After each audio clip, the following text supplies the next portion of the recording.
Hello class 6th. Today we are going to read lesson number 4 of your SST. Name of the chapter is Different Ways of Life, the Vedas and their Teachings. यानी जीवन के विभिन्न तरीके, वेद्स और उनकी शिक्षाओं के बारे में पढ़ेंगे. The Vedas were written over 3500 years ago. यानी कि जो वेद्स हैं वो 3500 साल पहले लिखे गए थे. They are one of the earliest literary sources available to us. यानी कि हमारे लिए लिटरेरी सोर्सेज पहले के लिटरेरी सोर्सेज के रूप में अवेलेबल हैं वो हमारे लिए. The period during which they were written is known as the age of Vedas. और जिस पीरियड में जिस काल के दौरान वो लिखे गए थे वो जो काल है वो एज ऑफ वेदास के नाम से जाना गया. And the first topic is coming of the Aryans. Aryans का आना, उसके बारे में पढ़ेंगे. According to the historians, Aryans originally live in a pasture land of Central Asia. They were tall, fair, complexed, they hardy people. In course of time, their population increased and their pastures dried up. Life became difficult for them, so they went to Europe, while others found their way into Persia, and large section of them migrated to India, and they were called the Indo-Aryans. यानी कि जो इतिहासकार हैं उनके अनुसार जो Aryans थे वो सेंट्रल एशिया के चरागाहों में रहते थे और वे लंबे, गोरे और दयालु लोग थे. जैसे जैसे समय बीतता गया उनकी जनसंख्या बढ़ती चली गई और जो उनके चरागाहें हैं वो सूखते गए. उनके लिए जीवन बहुत मुश्किल हो गया इसके कारण, और इसीलिए वे यूरोप चले गए, और जबकि उनमें से कुछ जो थे उन्होंने अपना रास्ता पर्शिया में ढूंढ लिया. एक बड़ी संख्या में उन्होंने भारत में पलायन किया उन्होंने, और वे जो भारत में पलायन किया जिन्होंने, और वो इंडो आर्यंस के नाम से कहलाए. ठीक है.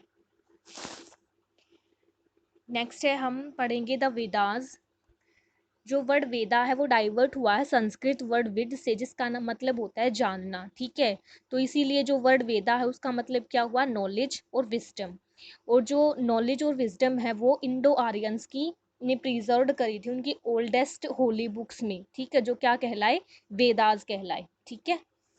4 वेदास होते हैं हमारे, ऋग्वेद, सामवेद, यजुर्वेद और Atharvaveda. And the first one is the Rigveda के बारे में पढ़ेंगे. The Rigveda is regarded as one of the oldest holy book in the world. जो ऋग्वेद है वो विश्व की सबसे प्राचीन पवित्र पुस्तकों में से एक माना जाता है उसको. It is considered to be the first source of all knowledge and wisdom, having more than 1,000 hymns prayer. यानी कि ये कंसिडर्ड करती है हमारे लिए फर्स्ट सोर्स नॉलेज का और विजडम का, किसके दौरान, इसमें बहुत सारे हीम्स यानी कि प्रेयर्स लिखी हुई है उनके दौरान. ठीक है. Next is the Samaveda. जो सामवेद होता है वो रिलेटेड होता है उपासना से, जिसका मेथड क्या होता है, गॉड के साथ कम्युनिकेट करने का. यानी कि सामवेद में जो उपासना होती है उसके थ्रू हम गॉड से कम्युनिकेट कर सकते हैं, बातचीत कर सकते हैं. और जो इट इज़ एक ये हिस्ट्री है, it is history of music. यानी कि म्यूज़िक का इतिहास है, क्योंकि जो हीम्स होती हैं सामवेद की वो म्यूज़िकल रिदम में है. ठीक है. नेक्स्ट है हमारा इज नंबर 30 द यजुर्वेद. जो यजुर्वेद है उसमें विभिन्न अनुष्ठान और अनुष्ठानों के बारे में जानकारी दी गई है. और जो अर्थववेद है, the Atharvaveda is related with knowledge in general. यानी कि अर्थववेद का जो संबंध है वो सामान्य रूप से ज्ञान से है, नॉलेज से है, और वो मेडिकल साइंस से रिलेटेड करता है पर्टिकुलर वे में.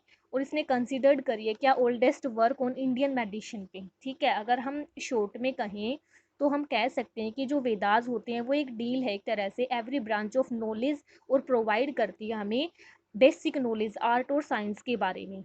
और they point out the duties of learn to of a man and student. यानी कि वो पॉइंट आउट करते हैं किसी भी एक स्टूडेंट की, एक स्टूडेंट को, एक सोल्जर को, एक बिजनेसमैन को, एक रूलर को, इन सभी को. और जो वेदास होते हैं हम पाते हैं कि जो आइडियल्स होते हैं और जो वैल्यू होती है वो बहुत हाई ऑर्डर में होती है. ठीक है. नेक्स्ट डिविजन ऑफ द वैदिक पीरियड जो है वो 2 पार्ट्स में डिवाइड किया गया. अर्ली वैदिक पीरियड जिसको हम ऋग्वेदिक पीरियड कहते हैं, और लेटर वैदिक पीरियड जिसको हम ईपीकेस भी कहते हैं. ठीक है. जो आर्यंस जो the coming of the Aryans was in stage में थे, वो दो अर्ली आर्यंस थे जो सबसे पहले सेटल्ड हुए किसके, रिवर इंडस के अराउंड में और रिवर सरस्वती के अराउंड में, that has now dried up, जो अब सूख गए हैं। और उनकी जो स्टेज थी हिस्ट्री की, उनका पीरियड 1500 BC से 1000 BC तक जाना गया था, जो अर्ली वैदिक पीरियड के नाम से जाना गया, जो कि अब सोर्स इंफॉर्मेशन के सोर्स हमें अवेलेबल करते हैं। और period comes from the Rigveda के अकॉर्डिंग जो पीरियड आता है उससे हमें सोर्स मिलते हैं, और जो ये पीरियड है वो ऋग्वैदिक पीरियड के नाम से जाना गया। ठीक है। ग्रेजुअली जो आर्यंस थे उन्होंने मूव किया, वो आगे बढ़े कहाँ पे, गंगा वैली में सेटल हो गए, और उनका रीनेम पड़ा आर्यवर्ता, जिसका मतलब क्या होता है, लैंड ऑफ आर्यंस। और इनका जो पीरियड था वो डेवलप होकर के कहाँ तक, 1000 BC से 600 BC तक पहुँच गया, और उसको माना गया लेटर वैदिक पीरियड। ठीक है। जो मेन सोर्सेज होते हैं इन्फॉर्मेशन के, वो इस काल के दौरान युजुर्वेद, सामवेद और अथर्ववेदों में मिलते हैं। और इस चैप्टर में हम इन्हीं के बारे में डिस्कस करेंगे, किसके बारे में, ऋग्वेदिक के बारे में। ठीक है। आगे हमारा आता है एडमिनिस्ट्रेटिव कैटेगरीज। जो वैदिक एज के दौरान जो किंगडम था वो कैटेगरीज सेवरल डिविजन्स में की गई थी, जैसे विलेज, ग्राम होता है जिसका यूज़ किसके लिए, बेस के लिए होता था, ग्रामीण के। जो मैनी विलेजेस थे उनकी फॉर्म विस यानी कि अंडर विस्पति के होती थी, और जो सेवरल विसाजेस होते थे वो जना के अंडर में आते थे, यानी कि जनपति की में। और जो सेवरल जनाज होते थे वो मिलकर राष्ट्र बनाते थे, एक स्टेट ऑफ किंगडम के एक स्टेट और राष्ट्र बनाते थे। और जो उनका चीफ होता था वो राजन या राजा के नाम से जाना जाता था। In the letter period the word, जो सम्राट वर्ड था वो भी अस्तित्व में आया राजा के यूज़ के लिए, यानी कि राजा शब्द यूज़ के लिए सम्राट का यूज़ भी होने लगा। देखो यहाँ पे कुछ स्ट्रक्चर दिखा रखा, जैसे सबसे पहले पॉलिटिकल स्ट्रक्चर, यानी कि कुला हम फैमिली को बोलते हैं, ग्रामा हम विलेज को बोलते हैं, विस होता है एक शॉर्ट ऑफ तहसील, जना होता है रीजन और अ लार्ज एरिया, और राष्ट्र होता है कंट्री। ठीक है। The next topic is the king के बारे में हम पढ़ेंगे। द किंग जो होता है वो चीफ होता है, एक स्टेट का होता था। और रेफरेंसेस थे उसके, इलेक्टेड किंग जो होता है वो अच्छे से रेफरेंस किया जाता है, इलेक्ट किया जाता था। और अर्थवेद में कहा गया है कि this republic elects as you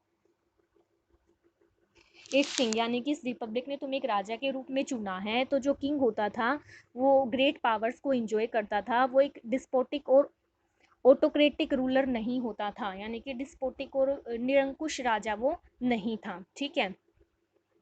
he ruled as per राज्य धर्मा, यानी कि वह उन्होंने राज्य धर्म के अनुसार अपने राज्य में जनसभाओं और सभासदों के परामर्श को ध्यान में रखते हुए शासन किया करते थे वो। ठीक है। आगे आता है हमारा वैदिक स्टेट। वैदिक स्टेट जो होती है वो बेस होती है किसके कॉन्सेप्ट पे, वेलफेयर स्टेट के कॉन्सेप्ट पे। और जिसको क्लियर किया गया है हिम्स में, हिम्स से क्लियर किया गया है, जिसमें बताया गया है as the cloud take away the water from the seas, यानी कि जिस प्रकार से जो बादल हैं वो सीज से पानी इकट्ठा करते हैं और बाद में रेन के रूप में उसी में मिल जाते हैं, तो इसी प्रकार जो राजा है उनको टैक्स लोगों से कलेक्ट करना चाहिए, लेकिन बाद में वेलफेयर के रूप में उन्हीं के लिए स्पेंड कर देना चाहिए। ठीक है। आगे हमारा सभा और समिति। मैंने जो पैसेज हैं वेदास में वो सभा और समिति से रिलेटेड दिए गए, कंसिडरेबली हेल्थ कंट्रोल और पावर्स का राजा की इनके बारे में बताया गया है। जो सभा होती है वो एल्डर्स की काउंसिल के लिए यूज़ की जाती थी, और उसमें कंपोज किए जाते थे प्रोमिनेंट मेंबर स्टेट के। ठीक है। और जो समिति होती है वो जनरली असेंबली प्रोबेबली होती थी, गैदरिंग होते थे लोग वहाँ पे एज अ फैमिली, जिनको जना बोलते थे, और जो पीपल होते थे वो अटेंड करते थे असेंबली को, और जो इश्यूज उनको होते थे उसको डिस्कस करते थे वो। ठीक है। नेक्स्ट है हमारा सोशल लाइफ के बारे में पढ़ेंगे, यानी कि जो सोसाइटी की यूनिटी होती थी वो एक फैमिली की तरह होती थी, उसको कुला बोलते थे। और जॉइंट फैमिली सिस्टम था उस टाइम पे। और जो अदर वर्ड्स में हम कह सकते हैं कि जो मेंबर्स होते हैं एक फैमिली के, वो एक सेम हाउस में रहते थे, और जो पिता होता था वो फैमिली का हेड होता था, जिसको गृहपति कहा जाता था। और वो बहुत दयालु और अफेक्शनेट होता था, उसको ही यूज टू, मतलब वो मेंटेन करके रखता था फैमिली में डिसिप्लिन को। अब पोजीशन ऑफ विमेन की पोजीशन कैसी थी, वहाँ पे उनको रिस्पेक्ट दिया जाता था सोसाइटी में। और वैदिक काल के अनुसार दौरान जो कुछ वीमेंस थी वो उनको याद भी किया जाता है, जैसे कि अपाला, घोषा और विशुवारा। इवन उन्होंने क्योंकि उन्होंने कंपोज्ड की थी ऋग्वेद के लिए हिम्स यानी कि प्रेयर्स कंपोज्ड की थी महिलाओं ने। कोई भी ऐसा रिलीजियस सेरेमनी नहीं होती थी जो वीमेंस की अनुपस्थिति में की जाए, यानी कि हर एक रिलीजियस सेरेमनी में औरतों का होना ज़रूरी होता था। जो विमेन होती थी उनको ये अधिकार होता था कि स्वयंवर के द्वारा वो अपने हस्बैंड्स का खुद से चुनाव कर सकती थी। ठीक है, आगे हमारा आता है सोशल स्टार्टिफिकेशंस, यानी कि सामाजिक स्तरीकरण कैसे हुआ। जो फर्स्ट डिवीजन थी सोसाइटी की वो फेयर स्किन आर्यंस की और डार्क स्किन आर्यंस, जिनको दास और दासिस बोला जाता था, उनके बीच में थी। और वो बेस्ड होती थी वरना यानी कि कलर के रूप में। और जो ऋग्वेद होते थे उन्होंने फ्रीक्वेंटली रेफरेंस कर रखी थी किसके, दासिस और दासाज के लिए। They were perhaps the original dark skin inhabitants of India के थे वो, और दासाज थे तो वो ग्रेजुअली ट्रीटेड किए जाते थे इन इनफेरियर्स में and had to perform manual jobs, यानी कि जो दास होते थे वो घटिया जो काम करते थे, मतलब छोटी उसकी वो जो मैनुअल जो जॉब वो करते थे उनको दास बोला जाता था। In the course of time, उस टाइम के दौरान जो दास होते थे वो फॉर एवरी हर एक उस व्यक्ति के लिए वर्ड का यूज होता था जो आर्य होते, जो स्लेव होते थे। ठीक है, यानी कि जो दास होते थे उनके लिए दास का यूज होता था, और जो जबकि जो आर्य होते थे उसका मतलब होता था कोई भी वो पीपल जो नोबल और रिस्पेक्टेड होता था। ठीक है, जो वर्ना लेटर डिग्रेडेड किया था इनटू कास्ट में, इन वर्ना सोशल डिविजन था were made of the basic of the work done और नॉट बर्थ, यानी कि जो कास्ट होती थी वो उनके जो डिवीजन कास्ट डिवीजन किया गया था वो उनकी बर्थ प्लेस से नहीं बल्कि उनकी काम के द्वारा डिविजन्स किए गए थे। जैसे कि जो ब्राह्मण्स और प्रिस्ट थे वो किसको देखते थे, स्पिरिचुअल और रिलीजियस मैटर को देखते थे। जो क्षत्रिय होते थे यानी कि जो वॉरियर्स थे वो प्रोटेक्ट करते थे किसी भी ट्राइब को। और जो वैश्यास होते थे वो क्या होते थे, विश यानी कि were mainly the cultivators of craftsman, ये सारे वैश्या होते थे। जो शूद्र होते थे वो कंप्राइज करते थे दास के रूप में, जो कि आर्यंस जो हु डिसोबेड सोशल रूल्स को जो तोड़ते थे उनको दास बोला जाता था। ठीक है, नेक्स्ट आता है हमारा रिलीजियन, यानी कि धर्म के ऊपर धर्म कैसा था। नेचर वर्शिप, प्रकृति की पूजा। जो आर्यंस होते थे वो ग्रेट वर्शिप्स नेचर को पूजते थे। वो उनमें से कुछ चीफ जैसे कि जो ध्यारुपितर होता था वो स्काई गॉड था, सूर्य को सन गॉड था, Agni fire god, Indra the god of war rain and thunder, Rudra जो था the god of storm and lightning, Yama the god of death, Usha the god of dawn down, Varun the god of water and Vayu the god of wind. ठीक है, performance of यज्ञ, यानी कि यज्ञ की performance क्या थी। जो ऋग्वेद आर्यंस थे वो किसी भी आइडल्स को नहीं पूजते थे, वे रिचुअल्स और सेक्रीफाइसेस में विश्वास नहीं करते थे, वे सिंपली परफॉर्म्ड करते थे, यानी कि सिर्फ यज्ञ यज्ञ करते थे वो। और हिम्स उनमें बोली जाती थी प्रे के तौर पर, और जो गॉड थे उनकी ब्लेसिंग्स ली जाती थी। आगे आता है उनकी डेली लाइफ के बारे में, जैसे फूड होता है। तो जो अर्ली आर्यन थे वो कंसिस्ट करते थे कौन कौन से, wheat barley rice vegetables fruit meat honey milk butter ghee, इस तरीके के फ्रूट्स थे वहाँ पे खाना जो था उनका। जो सोमा और सूरा थी वो पॉपुलर ड्रिंक थी, मोस्टली यूज की जाती थी वो रिलीजियस ओकेशंस पे। ड्रेस और ऑर्नामेंट्स, यानी कि कपड़े और आभूषण, जो वैदिक पीपल थे वो कॉटन और वूल से बने कपड़े पहनते थे। और गारमेंट जो होते थे अलग अलग कलर्स के होते थे, जो मेल्स और फीमेल्स दोनों ही इयरिंग्स नेकलेस एक्सेट्रा पहनते थे। ठीक है, आगे आता है हमारा वर्नाज। जो वैदिक सोशल सेटअप होता था डिवाइड वो 4 वर्नाज में उनको बांटा गया था सेक्शन के तौर पर, ऑक्यूपेशन के तौर पर उनके। जो एक हीम है ऋग्वेद में वो बोले गए, आई एम प्रिस्ट यानी कि मैं पुजारी हूँ, मेरे पिता फिजिशियन है और मेरी माता ग्राइंडर ऑफ कॉर्न है, यानी कि मक्की की चक्की की तरह है। आगे उनकी इकोनॉमिक लाइफ के बारे में दे रखा, आर्थिक व्यवस्था कैसी थी, यानी कि सबसे पहले एग्रीकल्चर। जो वैदिक पीरियड था उनकी प्रोस्पेरस यानी कि खुशहाल जीवन वो बिताते थे। जो फार्मिंग था वो चीफ ऑक्यूपेशन था लोगों का। वो बिलीव करते थे कि one who knew the art of farming, जो फार्मिंग की इसको आर्ट को जानता है वो रिच बन सकता है।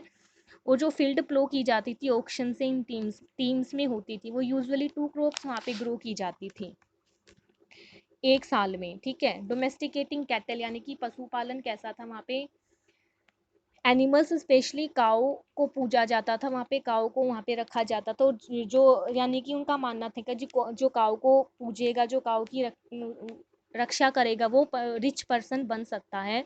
और जो काओ वो the thought of a sacred and also precious, यानी कि जो काओ थी वो पूजनीय मानी जाती थी और प्रीसियस बहुत कीमती होती थी उनके लिए। काओ के अलावा वहाँ पे जो वैदिक पीपल थे वो डोमेस्टिकेट करते थे बफेलोज, गोट्स और शिप को। ट्रेड यानी कि व्यापार जो होता था वो इनलैंड और एक्सटर्नल ट्रेड वो हाईली एक्सटेंसिव में करते थे, वो विशाल तौर पर होता था। जो वैदिक पीपल थे वो फैमिलियर थे with sea travel and foreign trader के साथ, ठीक है। Crafts industries and other occupations जो था उनका, industry were mainly agro based होती थी। कॉटन और सिल्क जो थे वो क्लोथ कपड़े वहाँ पे प्रोड्यूस किए जाते थे। जो पीपल होते थे वो एक्सपर्ट होते थे किसमें, art of making garments of cotton, silk and wool के लिए। देर वर कौन से थे वो, carpenter, blacksmith, goldsmith, ये सारे क्या थे, वैदिक सोशल में सेटअप थे। जो मेटल वर्क्स था वो भी मेंशन किया जाता था इसमें। और नॉलेज ऑफ मेडिकल साइंस वो मच एडवांस, बहुत एडवांस थी वहाँ पे क्या, मेडिकल साइंस की नॉलेज। आगे आता है राइज ऑफ पावरफुल किंगडम्स, यानी कि पावरफुल किंगडम्स का उदय कैसे था। इस वैदिक काल के दौरान जो ट्राइबल किंगडम थे उन्होंने अपना नाम आगे बढ़ाया और वो आगे बढ़ते चले गए। और इसमें कुछ, इस पैराग्राफ में कुछ नाम दे रखे हैं, ये आप पैराग्राफ रीड करेंगे अच्छे से कि कौन कौन से आर्यंस कैसे कैसे पावरफुल हुए, ठीक है। इसमें आता है फिर पॉलिटिकल लाइफ के बारे में, उनकी राजनीतिक जीवन कैसा था।